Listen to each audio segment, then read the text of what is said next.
Amen. Psaume 27, la partie sur laquelle j'aimerais me focaliser, c'est le verset 4. Là, la Bible dit « Une chose ai-je désiré de l'Éternel, que je rechercherai, que je puisse demeurer dans la maison de l'Éternel tous les jours de ma vie pour contempler la beauté de l'Éternel et pour m'enquérir dans son temple. » Le titre du sermon aujourd'hui, c'est « La beauté de l'Éternel ». Cette idée de la beauté de l'Éternel est omniprésente dans la Bible. Il y a plein d'endroits auxquels on pourrait aller dans la Bible pour voir ça. En Psaume 50, la Bible dit, au verset 1, « Le Dieu puissant, c'est-à-dire le Seigneur, a parlé et a appelé la terre, depuis le lever du soleil jusqu'au coucher. Depuis Sion, la perfection de la beauté, Dieu a brillé. » Psaume 90, « Et que la beauté du Seigneur notre Dieu soit sur nous, et que tu établisses l'œuvre de nos mains sur nous. Oui, l'œuvre de nos mains, établis-la. » Donc il y a maintes et maintes fois cette expression revient, on parle de la beauté de l'Éternel, et quand on étudie de quoi il s'agit, il y a une expression qui revient souvent, c'est la beauté de sainteté, la beauté de la sainteté de Dieu. Vous pouvez aller en Chroniques, chapitre 16.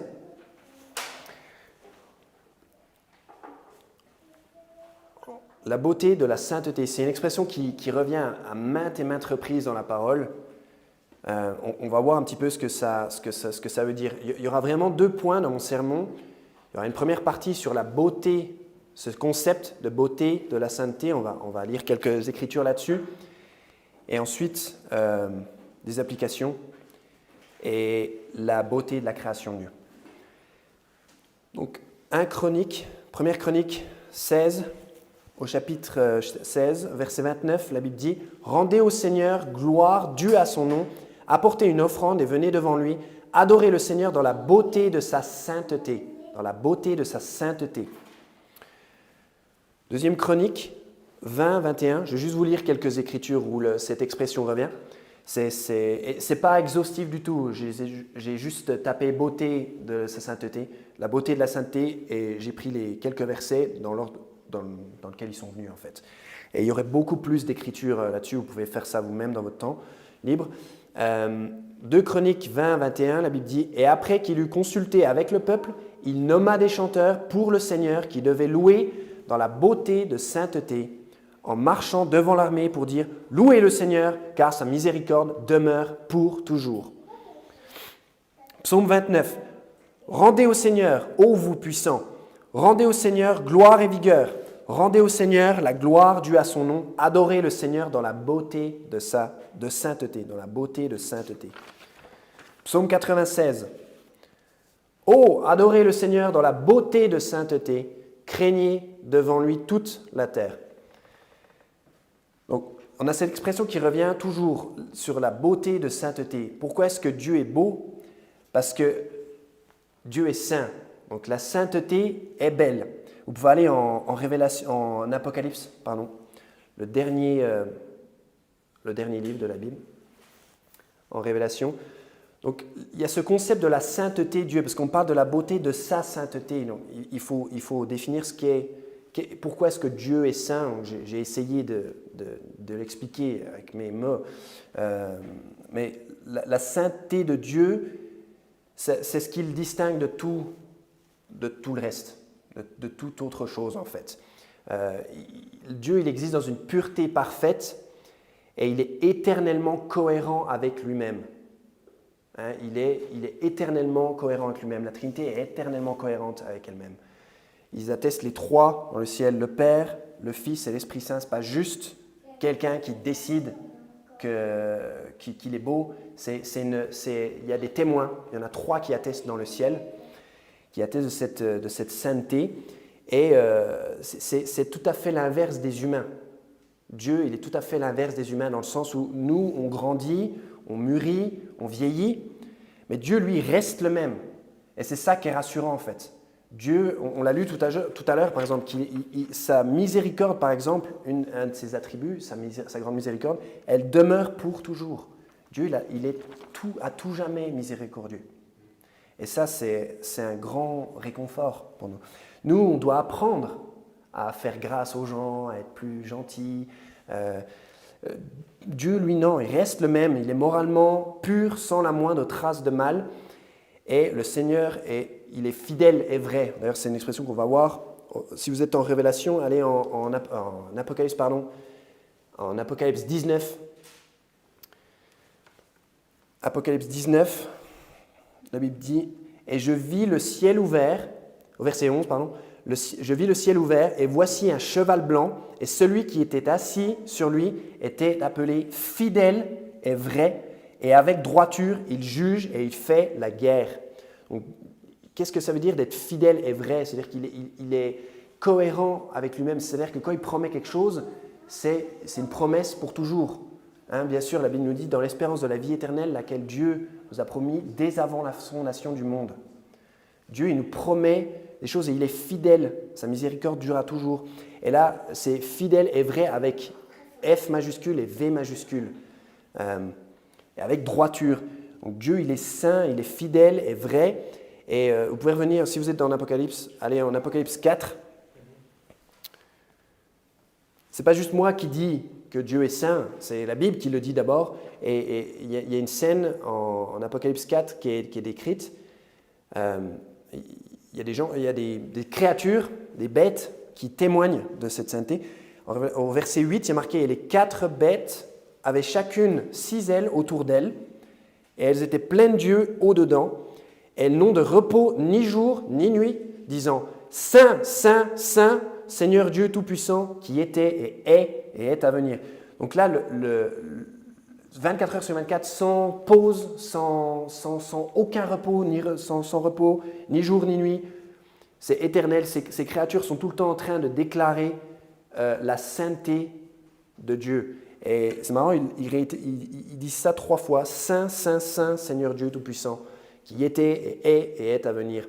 Donc là, il n'y a aucun doute que la Bible que Dieu est saint, hein, puisque c'est ce qui est écrit dans la Bible. Et il y a ces 4 bêtes qui en témoignent en fait. Et Dieu doit être tellement beau, tellement saint qu'elles ont comme un réflexe de le faire encore et encore et encore. Ils ne peuvent pas dire autre chose quand ils voient Dieu. Ils disent Saint, Saint, Saint, Seigneur Dieu Tout-Puissant. Il n'y a rien d'autre à dire. Il n'y a rien d'autre. On ne peut pas penser à autre chose. Ces 4 bêtes, jour et nuit, elles font ça. Et on ferait très certainement la même chose si on avait la chance de voir ce qu'elles peuvent voir. Et donc, voilà, la sainteté de Dieu, c'est tous ses attributs, c'est son amour, c'est sa puissance. Et nous, la sainteté, c'est un attribut hein, qu'on devrait rechercher, qu'on doit rechercher. Hein. On peut ne pas être beau physiquement, mais on peut irradier la sainteté de l'intérieur. Hein, et être saint, ça nous rend beau. Parce que la Bible nous parle de la beauté de la sainteté. Donc si on est dans la sainteté, c'est beau. C'est quelque chose que Dieu, à la vue de Dieu, c'est quelque chose de beau. Et ceux qui sont saints, c'est ceux qui marchent avec Dieu. En Lévitique 20-26, la sainteté, c'est quelque chose qu'on doit rechercher. On doit méditer sur ce concept et rechercher ça. C'est le programme pour nous. En Lévitique 20-26, la Bible dit « Et vous me serez saints, car moi, le Seigneur, suis saint. Je vous ai séparés des autres peuples, afin que vous soyez à moi. » Donc là on voit qu'être saint, ça a à voir avec le fait d'être séparé des autres peuples. On est un peuple à côté des autres peuples. Et on est appelé à être saint. Et parce que le Seigneur l'est aussi, on est appelé à le suivre et à se conformer à ça. Dans le Nouveau Testament également, Paul, l'auteur de Éphésiens, en Éphésiens chapitre 1, Éphésiens chapitre 1, « Béni soit le Dieu et Père de notre Seigneur Jésus-Christ, qui nous a bénis de toute bénédiction spirituelle dans les lieux célestes en Christ, selon qu'il nous a choisis en lui avant la fondation du monde, afin que nous soyons saints et sans reproche devant lui dans l'amour. » Donc on voit bien que c'est ce concept qui s'appliquait au destinataire de Lévitique, on va dire d'un point de vue au temps où Lévitique était proclamé à ceux qui devaient l'entendre. Moi, je me mets dedans quelque part, et on voit que c'est réitéré tout à fait pareillement dans le Nouveau Testament. C'est le même concept en fait. Dieu est saint et son plan, c'est que nous soyons saints également. Nous, son peuple. Pierre, dans 1 Pierre 1, la Bible nous explique, comme des enfants, au verset 14, comme des enfants obéissants, chaque mot est important en fait, comme des enfants obéissants, ne vous adaptant pas aux convoitises précédentes dans votre ignorance, mais comme celui qui vous a appelé est saint, qui nous a appelés, c'est Dieu qui nous a appelés, il est saint, soyez vous aussi saints dans tout votre comportement, parce qu'il est écrit « Soyez saints, car je suis saint ». Il y a une multitude de versets, c'est l'appel à être saint, c'est l'appel vers la sanctification, c'est la sanctification. Il y a une multitude de versets sur l'appel à la sanctification. Mais la sanctification, elle vient après. Il faut d'abord être le peuple de Dieu, il faut d'abord être son enfant, il faut d'abord faire partie de son peuple avant d'espérer être saint, en fait. Parce que la sainteté que peut proposer le monde, si c'est pas conforme à ce que dit la Bible, si la personne ne croit pas en Jésus-Christ, elle ne peut pas espérer être sainte, elle ne peut pas espérer marcher dans la sainteté. C'est vraiment important de comprendre ça. Il faut se confier, il faut d'abord espérer en Christ et après on peut marcher dans la sainteté en fait. D'abord ça commence par se confier pleinement en Jésus-Christ et être sauvé. Et ça c'est gratuit, on n'a pas besoin d'être parfait, on n'a pas besoin de corriger ses actions, de chercher à corriger ses défauts, etc. pour le salut est quelque chose de gratuit. Ce n'est pas le but de ce sermon, évidemment, mais voilà, Dieu il prend plaisir en nous, en fait, quand on est son peuple. Hein. Il veut qu'on soit à lui et qu'on soit séparé des autres peuples, mais il faut déjà faire partie de son peuple. Faire partie de son peuple, c'est très simple. Hein. Quiconque croit en lui. Quiconque croit en lui ne périsse pas, mais ait la vie éternelle. C'est aussi simple que ça. Vous voulez faire partie de la République du ciel, c'est la seule chose, le seul prérequis, c'est d'avoir placé toute sa foi en Christ et rien d'autre. Et il y a des choses qui sont saintes, des exemples de choses qui sont saintes. Par exemple, une personne qui est discrète, une femme qui est discrète, une personne peut-être que c'est une femme qui n'est pas forcément très belle, mais si elle a ses attributs de sainteté comme la discrétion ou la gentillesse, elle irradie en fait. Et ça couvre un peu peut-être sa laideur. Par exemple, on a déjà tous peut-être déjà eu cette expérience, mais des fois on connaît quelqu'un qui est d'apparence physique très belle et plus on apprend à la connaître, plus on se rend compte à quel point elle est moche à l'intérieur en fait. Et plus on la regarde et plus tous ses défauts ressortent en fait. On voit les pores de son nez vraiment apparents, on la trouve moche alors qu'elle est simplement parce qu'en fait elle est pourrie de l'intérieur. Et ça finit par nous impacter notre vision de cette personne, même si elle est belle. On peut regarder les personnes les plus belles, mais on voit à quel point elles sont pourries, elles paraissent tout à fait moches en fait. Tout d'un coup, elles sont dégoûtantes en fait. Et vous pouvez aller dans 1 Pierre, chapitre 3. Alors qu'à contrario, une femme qui est peut-être, enfin quelqu'un, je prends toujours les femmes, mais quelqu'un qui est pas forcément très beau à regarder, quelqu'un qui a le visage que seule une mère pourrait aimer, si c'est une personne gentille, qui cherche le bien, qui est sincère, avec le temps, on apprend à voir cette personne sous une autre lumière en fait. Elle nous paraît de plus en plus belle, simplement parce qu'en fait, elle irradie quelque chose qui est vraiment qui est beau en fait. Et on va mettre deux choses en comparaison. Et nous, les chrétiens, c'est ça qu'on devrait chercher. C'est la beauté du dedans. C'est la beauté de la sainteté. C'est une beauté qui irradie de l'intérieur vers l'extérieur. C'est dans nos actes. Ça n'a rien à voir avec notre physique. Ça n'a rien à voir avec... Je ne dis pas qu'il faut être un débraillé, qu'il ne faut pas faire attention à son apparence, etc. Mais ce n'est pas ça qui est vraiment beau devant l'Éternel. L'Éternel, il n'est pas impressionné par un beau physique. Il n'est pas impressionné par quelqu'un qui est canon, quoi. Il n'est pas impressionné par quoi que ce soit, Dieu, mais il prend plaisir en quelqu'un qui marche avec lui, quelqu'un qui recherche la sainteté. Et on va mettre deux choses en parallèle. 1 Pierre chapitre 3, verset 1. De même, vous femmes, soyez soumises à vos propres maris, afin que s'il y en a qui n'obéissent pas à la parole, ils puissent aussi être gagnés sans la parole par le comportement des femmes. Votre comportement importe.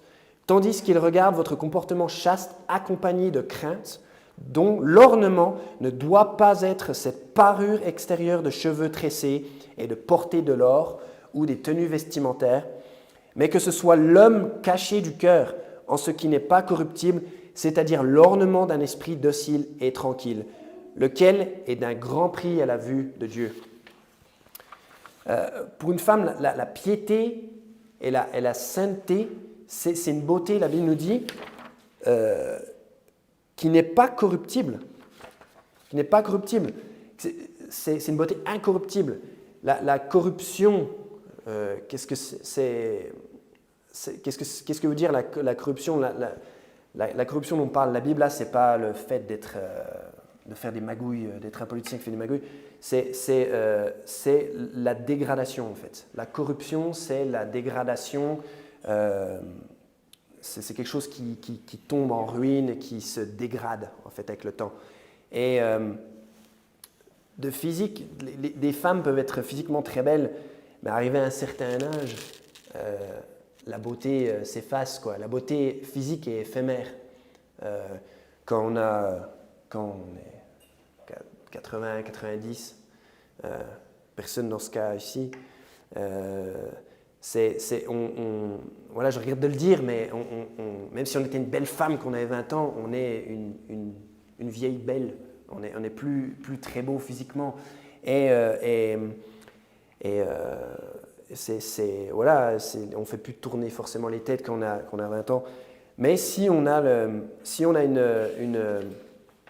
une beauté qui n'est pas corruptible, c'est-à-dire l'ornement d'un esprit docile et tranquille, ça, c'est un grand prix à la vue de Dieu. Ça, c'est quelque chose qui est vraiment beau. Et même quand on est vieux, même quand on est vieille, on est toujours belle, en fait. Quand on vit pour Dieu, on s'en moque de vieillir. Nous, on s'en fiche de se dégrader. C'est pas vraiment important. Pour nous, on l'a chanté tout à l'heure, c'est une vague un peu froide, la mort, c'est tout. Et puis après, on est au paradis, en fait. Et Dieu merci qu'on puisse vivre comme ça. Qu'on n'est pas comme tous ces gens qui ont que leur physique, qui pensent que à leur physique, à leur beauté physique, et c'est tout ce qu'ils ont. C'est peut-être comme ça qu'ils gagnent des sous, c'est peut-être comme ça qu'ils ont l'attention, qu'ils aiment avoir. Et puis quand ils auront 60, 70, 80, ça va s'effacer, et puis ils ne seront plus attirants. Et heureusement, nous on ne se dit pas ça en fait. Nous, on se dit, tu vois, les rides, vieillir, tout ça, ça ne nous fait pas peur. Tu vois, ô maison de retraite, où est ta victoire? Ô déambulateur, où est ton aiguillon? Nous, même si on devient ridé en fait, et tout pas beau physiquement, on aura toujours la beauté de la sainteté. C'est ça qu'on cherche à cultiver, pas notre physique. La vie d'un chrétien, c'est ça qui est génial avec la vie chrétienne, c'est que c'est une vie qui peut s'améliorer constamment jusqu'au bout. C'est une vie qui peut constamment s'améliorer, sans qu'on ait à regretter la jeunesse, les jours où on était jeune, beau et vigoureux et tout ça. Même si on veut vivre en bonne santé, évidemment, on veut maintenir un bon style de vie, on va dire. Mais ce n'est pas ce qui est le plus important. Ce qu'on veut, c'est avoir la beauté de sainteté. La beauté de sainteté. Et la Bible nous appelle à ça. Et on le voit ici, c'est pas c'est quelque chose dont on se paraît.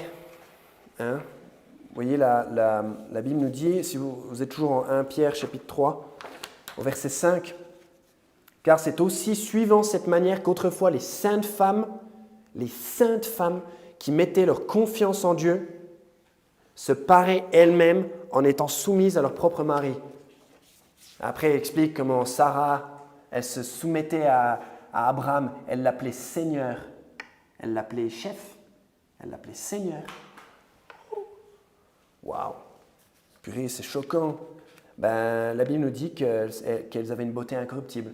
Moi, je n'ai pas de description de Sarah, je ne sais pas à quoi elle ressemblait, la Bible ne nous dit pas, je ne sais pas si elle était canon, mais en tout cas, je sais qu'elle était belle parce qu'elle avait la beauté de sainteté. Et c'est enregistré pour toujours dans la Bible, tu vois, qu'elle faisait partie de ces saintes femmes qui se sont parées d'une beauté incorruptible en étant soumises à leur mari. Être une femme qui est soumise à son mari, c'est une belle chose, c'est quelque chose de beau, c'est quelque chose de très beau, la Bible nous dit. Une femme qui a un esprit docile et tranquille, c'est une belle chose. Ça, c'est beau. Et ça, c'est plus beau qu'une parure extérieure de cheveux tressés, de porter de l'or, d'une tenue vestimentaire, etc. Pour une femme, la sainteté, c'est quelque chose d'intemporellement beau. Quand on a la sainteté, on est une belle. Vous êtes belle si vous avez la sainteté. Au début, on voulait faire une comparaison. Donc là, on a vu ce dont on devrait se parer en tant que ce soit les hommes et les femmes. Et vous voyez, c'est quelque chose d'intérieur. Hein. La Bible nous dit dans 1 Pierre, que ce soit au verset 4, que ce soit l'homme caché du cœur et qui n'est pas corruptible. Donc, ce n'est pas quelque chose qui est à l'extérieur. On ne peut pas se parer physiquement de la beauté de la sainteté. On ne peut pas paraître saint. On doit l'être au-dedans, en fait. Autrement, c'est un déguisement. Et ce n'est pas carnaval. Et en Proverbe 11, voilà en Proverbe 11, parce qu'à la base, je voulais faire une comparaison. Parlons-nous de la beauté et de la sainteté. Bon, ça parle encore des femmes. Proverbe 11, il y a ce verset qui a toujours fait beaucoup rire ma femme, et moi aussi. Au verset 22, « Comme un anneau d'or au groin d'un pourceau, ainsi est une belle femme qui est dépourvue de discrétion. » C'est un drôle de... Là, on voit une belle femme qui est sans vertu, sans sainteté, mais elle est très belle. Et sa beauté, en fait, devant Dieu, c'est comme si on prenait un porc, qui est un animal pas très visuellement agréable. C'est très bon, ça a très bon goût, mais c'est vive le Nouveau Testament, amen. Mais ce n'est pas un animal forcément très gracieux, on va dire. Ils sont mignons quand ils sont petits, les porcs sont mignons quand ils sont petits, je trouve, c'est personnel. Mais un pourceau, vraiment une truie, c'est pas très beau qu'on voit de près. Mais ça ressemble à une belle femme qui est dépourvue de discrétion. Et c'est comme une truie à qui on aurait mis juste un anneau dans son groin. En fait, elle a juste cette petite bague et c'est ça qui la rendrait... c'est comme si on essayait de rendre ce pourceau beau avec un bijou comme ça, c'est absolument ridicule. Ben voilà, la beauté physique d'une femme, en l'occurrence, qui est dépourvue de discrétion, hein, qui ne vit pas dans la sainteté ni dans la piété, eh ben, c'est un pourceau, en fait, avec un bijou. C'est absolument...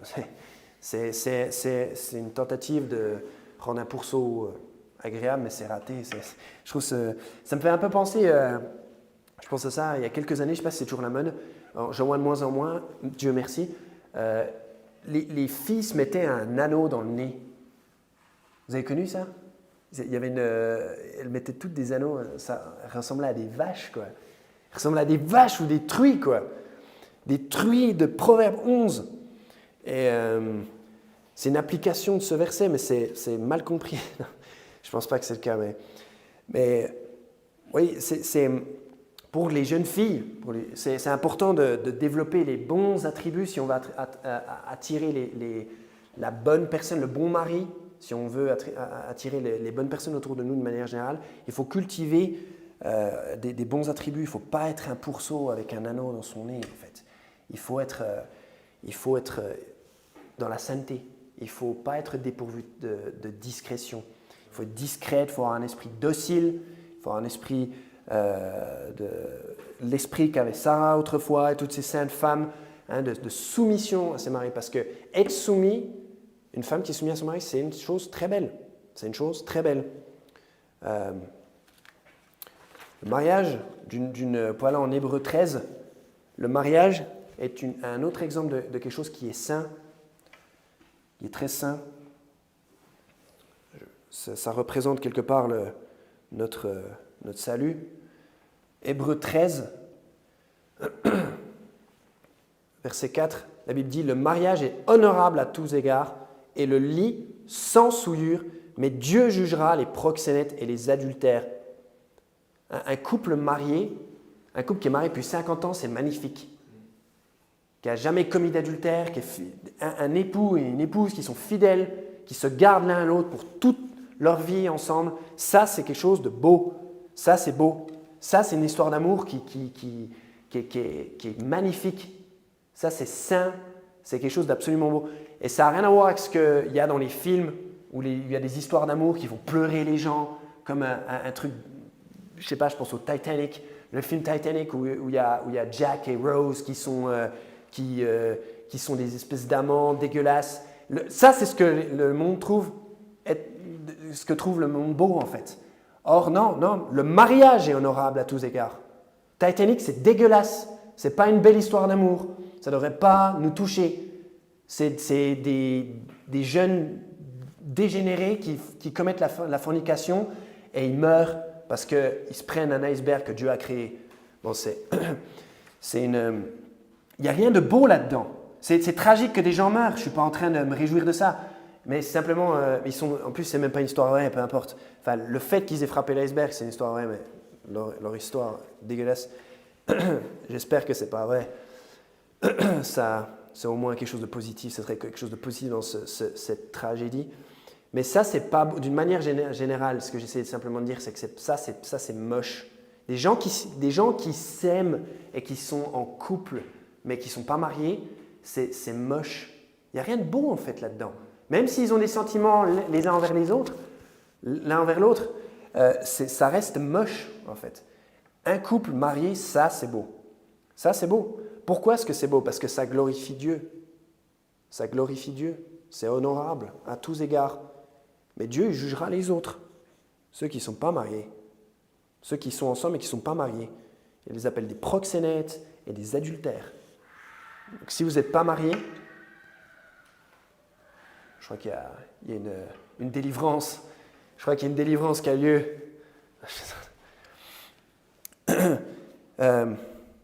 Ça, c'est pas sain, par exemple.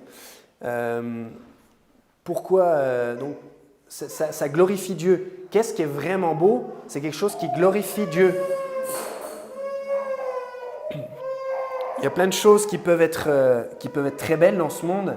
Une peinture, une belle chanson, une symphonie. Il y a des choses qui peuvent être relativement belles. Mais ça n'a pas la même... Sauf si ça ne glorifie pas Dieu, ça n'a pas cette profondeur. Ce n'est pas profondément beau. C'est superficiellement beau. Ça peut être agréable, mais ça ne va pas plus loin. Ce n'est pas quelque chose ça manque de profondeur. Une poésie peut être belle, mais pas autant que le livre des psaumes. Par exemple, on a lu un psaume au début. C'est un livre de chants, c'est très poétique.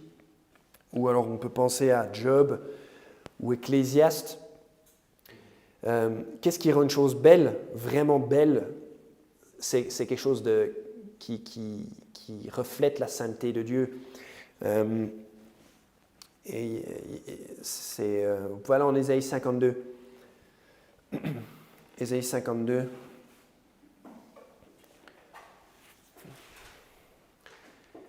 Ésaïe 52 au verset 7.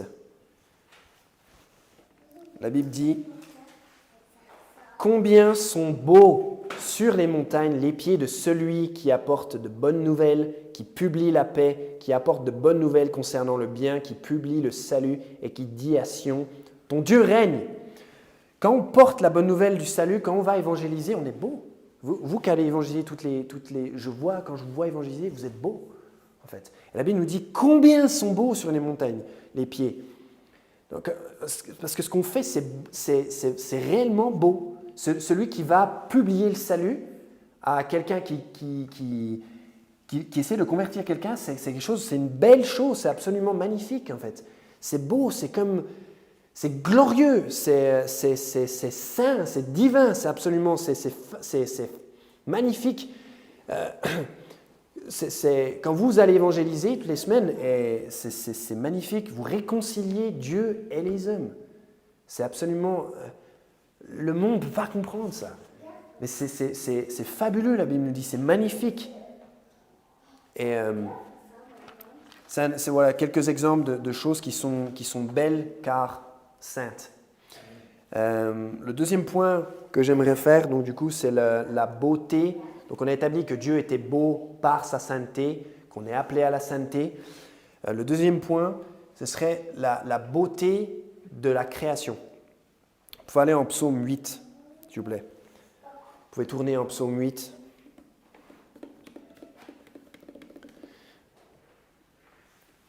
Pendant ce temps-là, je vais vous lire psaume 19. Les cieux déclarent la gloire de Dieu et le firmament expose l'ouvrage de ses mains. Psaume 8, si vous y êtes. Ô Seigneur notre Dieu, ô Seigneur notre Seigneur, combien ton nom est excellent sur toute la terre. Tu as placé ta gloire au-dessus des cieux. De la bouche des bébés et de ceux qui têtent, as-tu institué la vigueur à cause de tes ennemis, afin que tu puisses réduire au silence l'ennemi et le vengeur. Verset 3. Lorsque je considère tes cieux, l'ouvrage de tes doigts, la lune et les étoiles, lesquelles tu as établis. Ça, c'est la base de l'hymne « How great thou art » qu'on a chanté tout à l'heure. Ça, c'est lorsque je considère tes cieux, l'ouvrage de tes doigts, la lune et les étoiles, lesquelles tu as établis. Bien sûr, c'est Dieu qui a établi, c'est Dieu qui a créé le monde. Hein, on veut rendre la gloire à Dieu ici. Hein. En Genèse chapitre 1, c'est clair que Dieu a tout créé. La Bible dit « Et Dieu vit chaque chose », verset 31, Genèse 1, verset 31, « Et Dieu vit chaque chose qu'il avait faite. Et voici, c'était très bon. Et le soir et le matin furent le 6e jour. » Et Ecclésiaste 3, il a fait toutes choses belles en son temps. Il a fait toutes choses belles en son temps. Il a aussi mis le monde dans leur cœur, si bien qu'aucun homme ne peut comprendre l'œuvre de Dieu faite depuis le commencement jusqu'à la fin. J'aime beaucoup ce verset parce que les scientifiques, ils essayent de comprendre le monde. Et on peut comprendre le monde d'une certaine manière. On peut le comprendre superficiellement, on peut comprendre la photosynthèse, on peut comprendre le cycle de l'eau, plus ou moins. Mais Dieu il a fait les choses de telle façon, si bien qu'aucun homme ne peut comprendre l'œuvre que Dieu fait depuis le commencement jusqu'à la fin. Et c'est ça qui est magnifique en fait. Parce que Dieu, on peut pas pénétrer vraiment son... on peut pas savoir exactement comment il a fait. On peut pas, c'est trop... Ça nous est caché en fait. Et c'est pour ça que vous pouvez aller en Romains chapitre 1. C'est pour ça que c'est totalement vain de croire qu'on peut... Je me souviens quand j'étais petit, je regardais beaucoup de documentaires sur l'univers. Ça me fascinait, la grandeur de l'univers et ces astres que Dieu a établis. Et il parlait toujours, il y avait un truc, ça s'appelait la théorie des cordes. C'était l'univers, il y avait plein d'univers, c'était des cordes qui résonnaient entre elles. Et je crois que c'est dépassé maintenant, je ne suis pas trop à jour, mais c'est, à mon avis, maintenant, les scientifiques, soi-disant, en rigolent de peut-être cette théorie, mais ils parlaient de trouver la théorie du tout. Ils appelaient ça la théorie du tout. Et ça devait être une équation qui devait ils cherchent à comprendre le monde en une équation. Et Même si les maths, c'est quelque chose de beau, c'est quelque chose qui nous permet d'un petit peu de comprendre les lois de la nature, les lois physiques, mais eux, ils essayaient de trouver la formule mathématique qui permet de tout comprendre, comme si Dieu, on pouvait le prendre de court, et puis trouver la formule comme il a fait et tout, comme si on pouvait, nous, de l'intérieur de ce qu'il a fait, trouver comme il a fait. C'est absolument ridicule, en fait. Mais il y a beaucoup de gens, en fait, ils ne veulent pas croire en Dieu, en fait. Ils veulent simplement regarder ce que disent des scientifiques et ils rejettent ce que la Bible dit, en fait, en Romains chapitre 1, en verset 8. « Car le courroux de Dieu est révélé depuis le ciel contre toute impiété et injustice des hommes qui retiennent la vérité dans l'injustice, parce que ce qui peut être connu de Dieu est manifesté en eux, car Dieu le leur a montré. Car les choses invisibles venant de lui depuis la création du monde sont clairement vues, étant comprises par les choses qui sont faites, c'est-à-dire sa puissance éternelle et sa divinité, de sorte qu'ils sont inexcusables. » Ce passage, il explique que on peut comprendre que Dieu nous montre un certain nombre de choses. Je pense que vous êtes conscient que Dieu nous montre un certain nombre de choses. Quand on ouvre les yeux tous les jours, on voit un certain nombre de choses. On voit des lacs, des montagnes, on voit des gens, on voit des champs, on voit plein de choses. Et normalement, la conclusion, les choses invisibles venant de lui depuis la création du monde sont clairement vues, étant comprises par les choses qui sont faites. Et normalement, ce qui devrait se passer, quand un être humain voit la grandeur du monde, ce qu'il devrait se dire, c'est « Waouh, on a un Dieu créateur qui est super intelligent, qui est super doué. Quelle beauté, quelle immensité, quelle puissance divine. » Et la Bible nous dit que Dieu nous montre tout ça et on est inexcusable. Si vous ne croyez pas que Dieu a créé le monde, la Bible dit vous êtes inexcusable. Dieu a très clairement montré, il nous montre plein de choses. Il y a plein de choses à regarder. Il y a plein de preuves que Dieu a. La preuve que toute cette matière, toutes ces planètes, cet espace, ces étoiles, ces astres, ça prouve que ça a bien été fabriqué, ça prouve que ça vient bien de quelque part. Ça ne peut pas venir de nulle part, ça n'a aucun sens. Ça a été fait par les choses qui sont invisibles, mais c'est très clairement visible et nous on les comprend. On est capable de dire « Waouh, c'est beau, waouh, c'est grand, waouh, c'est le soleil, on peut se dire « Waouh, c'est chaud, waouh ». Et c'est impressionnant et ça révèle la puissance éternelle et la divinité de Dieu. Et quand on regarde la nature, la conclusion, ça devrait être dire Dieu est grand. Qu'est-ce que Dieu est grand? Il a établi toutes ces choses. Et il est doué, quelle sagesse quand on regarde les organismes, la complexité d'un être humain. Les gens s'émerveillent devant des inventions technologiques, etc. Et je peux comprendre ça d'une certaine manière parce qu'on est fait à l'image de Dieu, on fait des choses grandioses. Moi, je travaille dans la fibre optique. Le gars qui a inventé la fibre optique, ça prouve que rien que ça, c'est un génie, ce gars. Une pulsation lumineuse qui permet de transmettre des données Internet. Rien que ça prouve qu'il y a un Dieu. Rien que ça prouve que l'évolutionnisme, c'est faux, qu'on n'est pas des singes. Et on peut s'émerveiller de plein de choses que l'homme est capable de faire, mais il faut remettre les choses en ordre. On est capable de faire tout ça parce qu'il y a quelqu'un qui a inventé la lumière. On est capable d'inventer la fibre optique parce que Dieu a inventé les photons, parce que Dieu il a inventé la lumière. La lumière, qu'il fallait y penser, quoi. La lumière. Et ça nous dit quelque chose sur l'artiste qui est derrière, en fait. Et c'est le fou qui pense que c'est du hasard. La Bible dit, le fou a dit dans son cœur, il n'y a point de Dieu. C'est le fou qui a dit ça. Il est fou, il est insensé, peu importe. C'est ce que nous dit aussi dans Romains 1, professant être sages, ils sont devenus insensés, ils sont devenus fous. À force de se dire, ouais, peut-être que du coup, il y avait toute cette matière qui était qui étaient ensemble, et puis ça a explosé, mais c'était rien. C'était rien, et ça a donné tout ce qu'on a. Tu mets une blouse blanche, tu dis ça, mais t'es pas sage, t'es un fou. Faut être stupide pour croire ça. Littéralement, faut être fou, comme dit la Bible, faut être devenu insensé. Et quand on voit plein de choses, j'ai amené quelques petites photos de choses que Dieu a créées. Quand on pense à la faune que Dieu a créée, bon, c'est pas de très bonne qualité, mais par exemple un ours, voilà.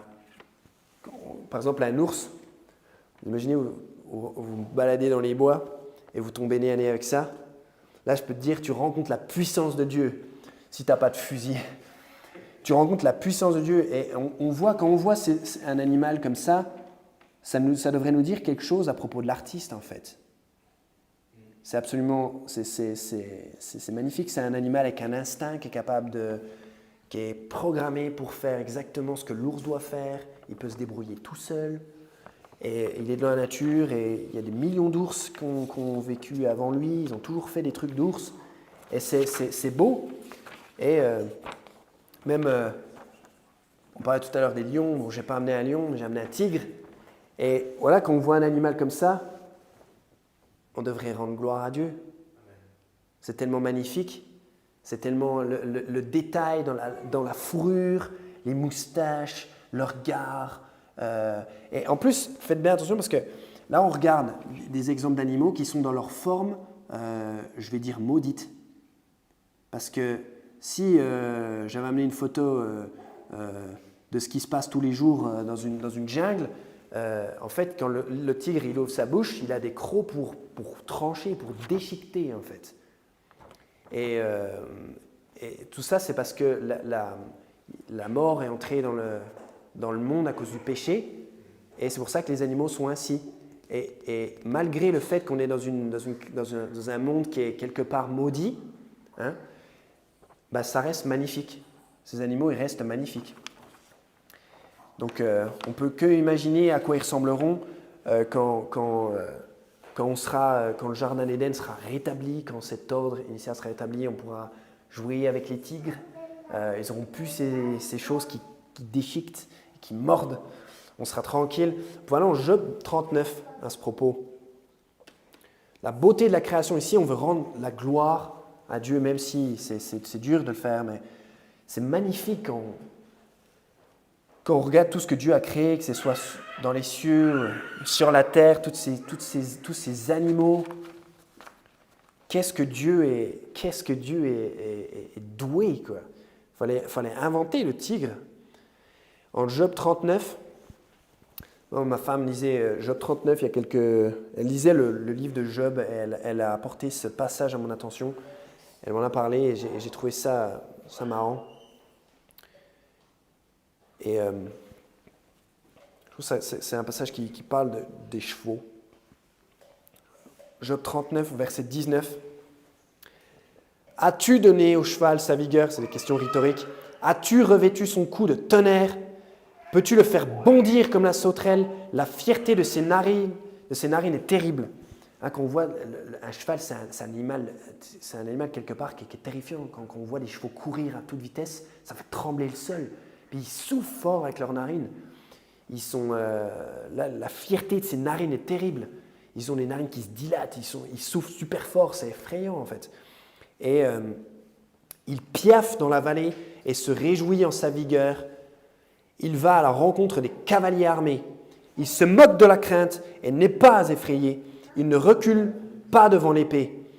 C'est pour ça que les chevaliers montent sur des chevaux et ils vont à la bataille avec ça, avec ces animaux qui sont sans peur, qui foncent à la bataille dès qu'ils entendent le signal. Le carquois résonne sur lui, ainsi que la lance étincelante et le javelot, tout l'arsenal du guerrier.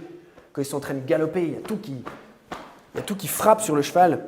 Il avale le sol avec impétuosité et rage. Il court avec furie et il fonce. On ne peut pas le retenir. Il ne peut se retenir au son de la trompette. Au son de la trompette, il dit « Ah !» Il sent de loin la bataille. le tonnerre des capitaines et la voix tonnante des chefs et les clameurs. C'est des animaux glorieux. Et donc, quand on regarde un cheval, ces animaux, c'est des animaux vraiment, c'est des animaux, c'est des animaux somptueux. Moi, j'ai un peu peur des chevaux parce qu'un jour, je suis tombé d'un cheval et je ne suis jamais remonté sur le cheval, donc je pense que j'ai fait une erreur. Mais c'est des animaux, c'est bourré de muscles et ça court super vite, on peut monter dessus et on se sent puissant sur un cheval. J'imagine, j'ai jamais couru au galop avec un cheval, mais ça doit être quelque chose. Et voilà, en Proverbe 30, c'est le dernier endroit où on ira aujourd'hui. Proverbe 30.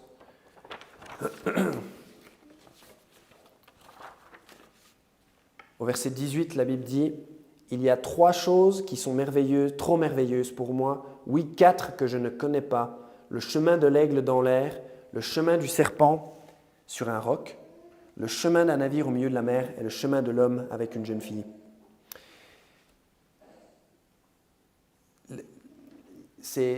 Toutes ces choses que Dieu a créées, on peut les admirer, mais quelque part, c'est dur de les comprendre en fait. C'est dur de comprendre pourquoi le cheval, pourquoi la vache, pourquoi la sauterelle. On peut dire, ouais, c'est beau, mais pourquoi ces animaux qui bondissent Là, c'est vrai que l'autre jour, je regardais, c'était pas un aigle, hein, chez nous il n'y a pas d'aigle, c'était une buse. Je regardais son parcours dans le ciel et je voyais comment la buse était capable de se mettre dans les bourrasques de vent pour faire du stationnaire et puis pour plonger. Il était sûrement en train de chercher quelque chose pour casser la croûte au-dessus d'un champ. Mais c'est magnifique de voir ça en fait. Rien que ça, la Bible nous dit il y a 3 choses trop merveilleuses pour moi. Le chemin d'un aigle dans l'air ou le chemin d'un serpent sur un roc. Ça aussi, c'est surprenant, quoi. Un animal, c'est juste du muscle, sans pattes, qui rampe. Je me souviens un coup, on se baladait avec ma femme et il y a un serpent, une vipère, ça devait être une vipère qui est passée devant nous, qui a traversé le chemin. Je ne sais pas si tu te souviens. Il y a une vipère, tu as eu très peur. Et c'était tellement merveilleux qu'on a eu peur. Moi aussi, j'ai eu peur. Mais c'est vrai qu'un serpent qui se faufile, comme ça, quelque part, la Bible nous dit c'est merveilleux en fait. C'est absolument fascinant. Même quand on regarde la beauté et le chemin d'un navire au milieu de la mer, moi j'ai déjà passé un petit peu de temps dans des zones littorales et c'est vrai quand on regarde au loin, quand on voit des navires, c'est assez fascinant en fait. Un navire comme ça posé sur l'océan de Dieu, ça paraît tellement... on a l'impression que le bateau, il est vraiment exposé aux éléments, quoi. Je ne sais pas si vous avez déjà été sur un bateau à voile quand la mer se déchaîne. C'est vraiment une expérience qui inspire l'humilité, quoi. C'est vraiment quelque chose qui devrait nous faire sentir ça. Et bien sûr, la Bible nous dit, en Proverbe, au verset 19, là, le chemin de l'homme avec une jeune fille. La plus belle chose qui existe sur cette terre, ce n'est pas les montagnes, ce n'est pas les sauterelles, les chevaux. Ça, c'est beau, évidemment. C'est là pour notre plaisir, pour les regarder. Dieu aime sûrement aussi les regarder. Mais ce qu'il y a de plus beau, en fait, ce qui couronne la création de Dieu, c'est l'homme. L'homme. C'est le chemin de l'homme. Et c'est le fait qu'on existe. Les hommes sont la plus belle création de Dieu. Et il y aurait bien plus à dire là-dessus. L'homme avec une jeune femme, le mariage est honorable en tous égards. Et ça, c'est une chose qui est vraiment magnifique. Donc en conclusion, voilà, de rappeler, voilà, le Seigneur, il est beau car il est saint. Il a la beauté de sainteté. Et nous, on est appelés à participer à cette sainteté et à devenir beau de cette manière. De ne pas se confier en la beauté physique qui va inéluctablement s'effacer. Et bien sûr que sa création est magnifique et qui nous informe et sur la puissance de Dieu et sur sa sainteté et sur toute sa magnificence. Et on devrait l'honorer pour ça. Voilà. On va prier. Père Céleste, merci pour la beauté de sainteté, Seigneur. Merci pour ta puissance. Merci pour toutes les choses qui nous laissent sans voix, Seigneur, et toutes ces choses qu'on peut qu'admirer, toutes ces choses par lesquelles on peut te glorifier. Merci, Père, pour ta sainteté. Merci pour ton éternelle pureté, Seigneur. Merci de nous avoir promis toutes ces belles choses. Merci de nous avoir donné la vie éternelle.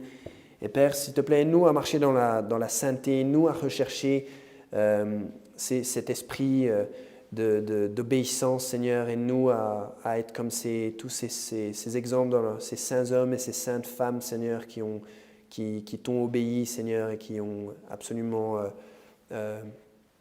qui ont marché dans la beauté de la sainteté, et nous à marcher dans la sainteté. Et je prie pour que chacun de nous ici puisse marcher dans la sainteté. Et Père, pour qu'on puisse être plus agréable tous les jours. Et merci. Dans le nom du Seigneur Jésus, je prie. Amen.